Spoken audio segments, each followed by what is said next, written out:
Assalamualaikum warahmatullahi wabarakatuh. Salam sejahtera buat sahabat semuanya. Sehat dan sukses selalu ya. Amin ya rabbal alamin. Kembali Kang Asep akan melanjutkan kisah sebelumnya yang berjudul Diculik untuk Memberikan Keturunan bagian 2. Semoga berkenan. Langsung saja kita ke bagian ceritanya. Namun seperti biasa, yuk kita membaca Bismillahirrohmanirrohim. Inilah selengkapnya.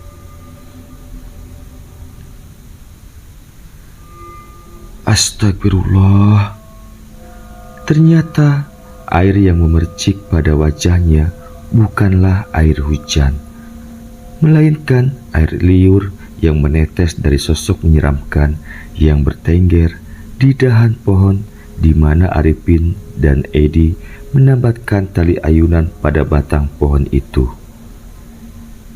Dengan kedua mata terbelalak menatap ke arah sosok itu, Arifin terus beristighfar. Tubuhnya gemetaran tanpa ada yang bisa ia perbuat, apalagi untuk melarikan diri, selain pasrah dan berdoa memohon pertolongan kepada Yang Maha Kuasa.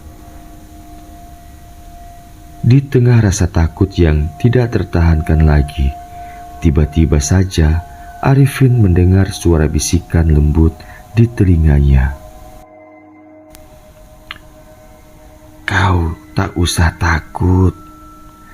Tatap matanya dan bacalah 2 kalimat syahadat. Demikian bisikan itu terdengar di telinga Arifin. Mendengar bisikan itu, refleks Arifin berucap, "Nenek." Seketika itu pula ada keanehan pada makhluk menyeramkan yang tengah bertengger di dahan pohon itu. Tiba-tiba saja makhluk itu tertunduk seperti ketakutan. Lalu set, makhluk itu melompat dengan cepat meninggalkan Arifin dan hilang di kegelapan malam. Beberapa saat setelah makhluk itu pergi, Arifin memanggil Edi. Namun baru saja mulutnya hendak memanggil, tiba-tiba saja di dalam hatinya seperti ada seseorang yang berbicara kepadanya. Arifin, ingat, kamu saat ini sedang di dalam hutan. Jangan pernah kamu berteriak memanggil siapapun.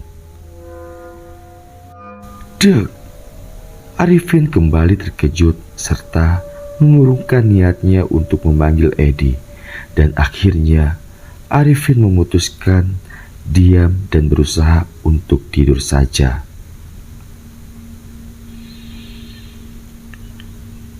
Udara yang segar diiringi dengan suara kicauan burung yang terdengar begitu indah mengusik Arifin dari tidurnya. Arifin terjaga dan langsung melihat ke bawah di mana ayunan Edi berada. Namun saat itu ia tidak melihat Edi berada di tempatnya. Lalu perlahan Arifin turun ke bawah. Suasana di hutan itu belumlah terlalu terang, kira-kira jam 6:30 pagi. Mungkin karena di dalam hutan, dengan demikian suasana masih terlihat gelap. Dengan sikap waspada, Arifin menyapukan pandangan ke segala arah, namun ia tak melihat keberadaan Edi.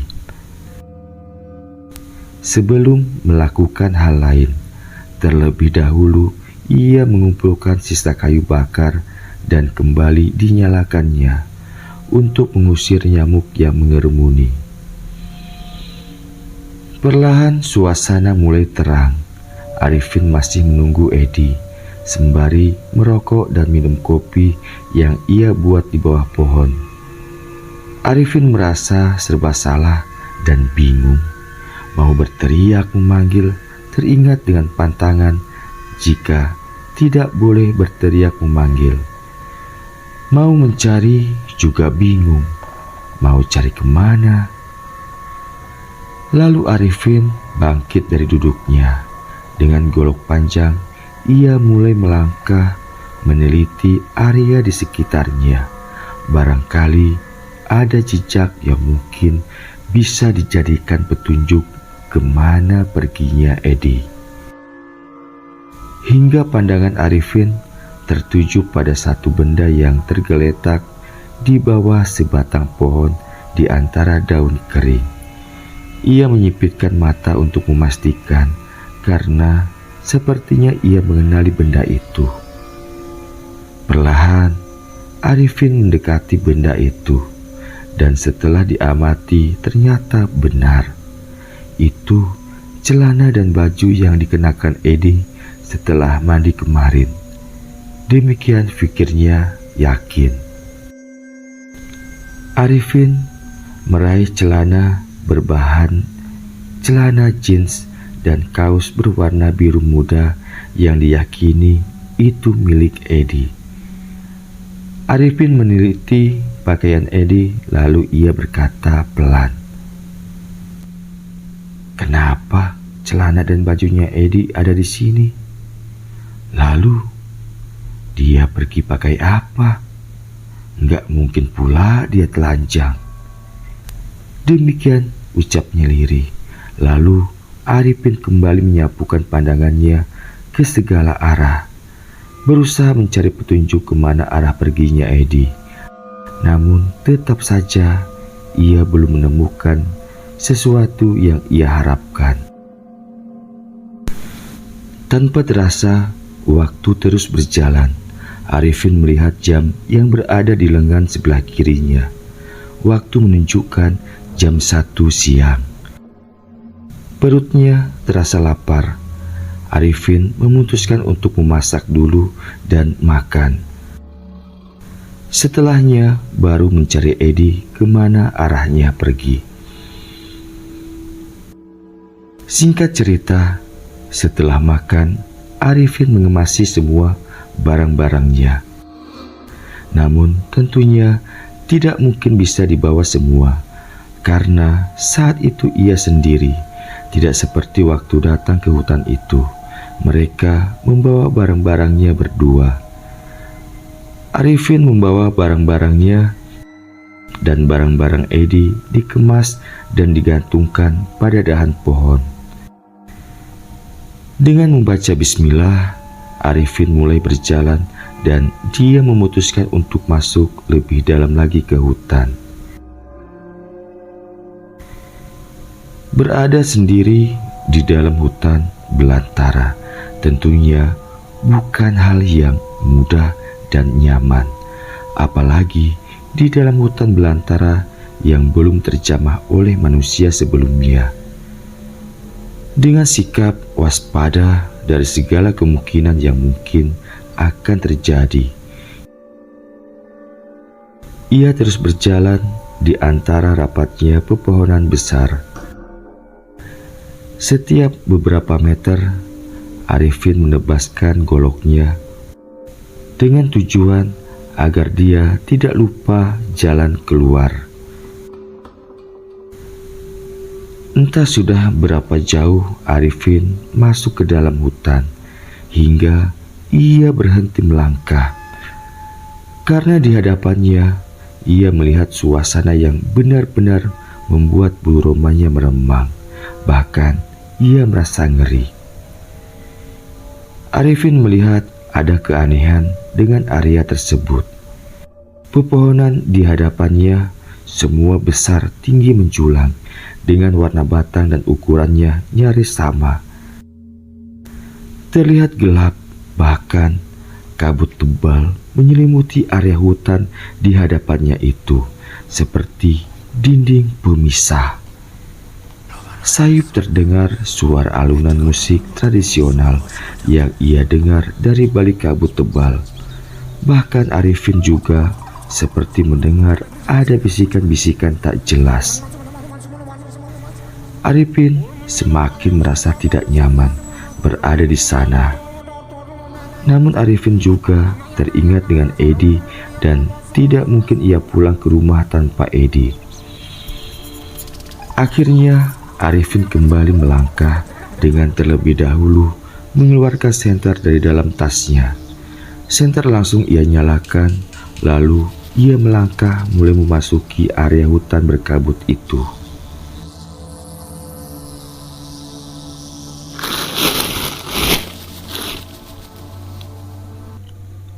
Arifin menghentikan langkah.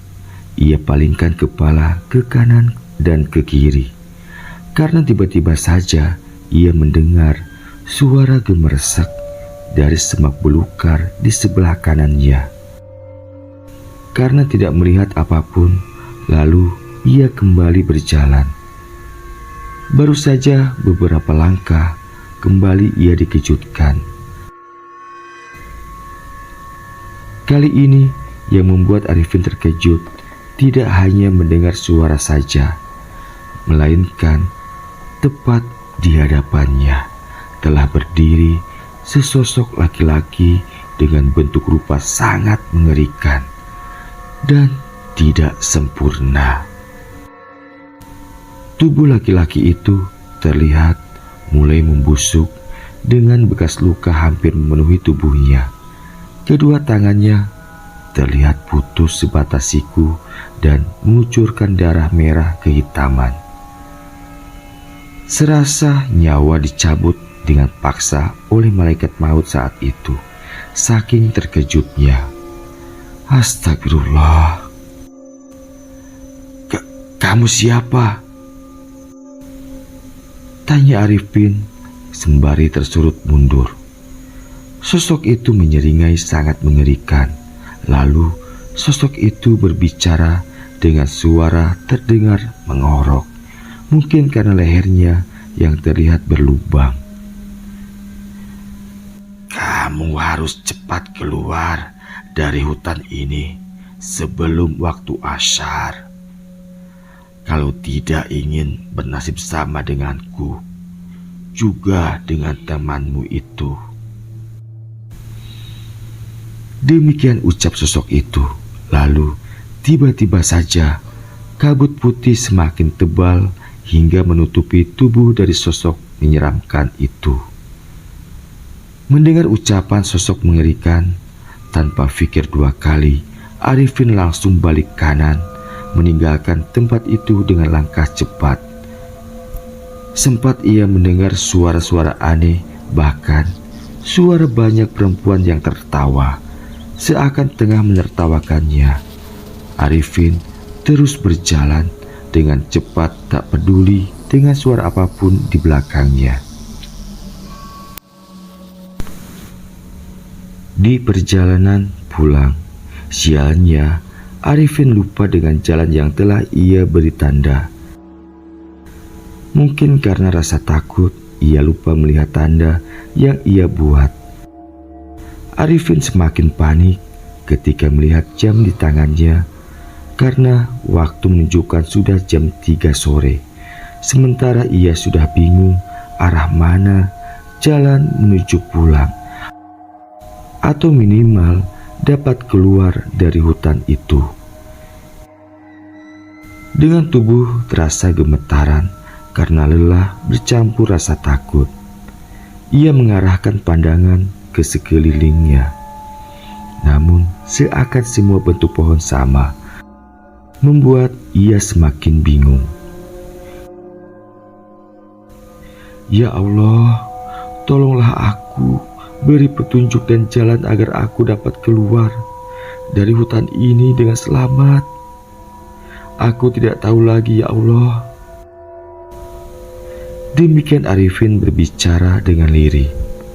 Ya, Arifin berdoa memohon kepada Yang Maha Kuasa.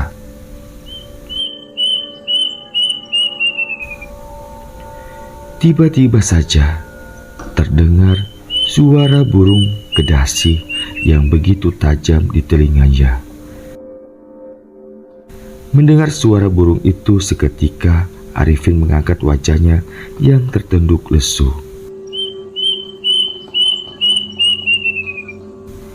Kembali burung itu bersuara. Arifin mempertajam pendengarannya, memastikan dari arah mana suara burung kedasi itu. Perlahan ia kembali berjalan mendekati arah suara burung itu. Semakin lama semakin cepat Arifin mendekati suara burung itu,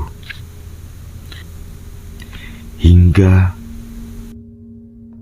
subhanallah, walhamdulillah, wala ilaha illallah, wallahu akbar. Setengah berteriak mengucapkan asma Allah, Arifin berlari lalu berhenti dan bersujud sembari menangis. Saat itu Arifin telah keluar dari dalam hutan angker dan berada di area perkebunan sawit dengan selamat tepat jam 4 sore. Bersambung. Bagaimana kisah selanjutnya? Ikuti terus kisahnya di bagian 3. Kang Asep haturkan banyak terima kasih dan wassalamualaikum warahmatullahi wabarakatuh.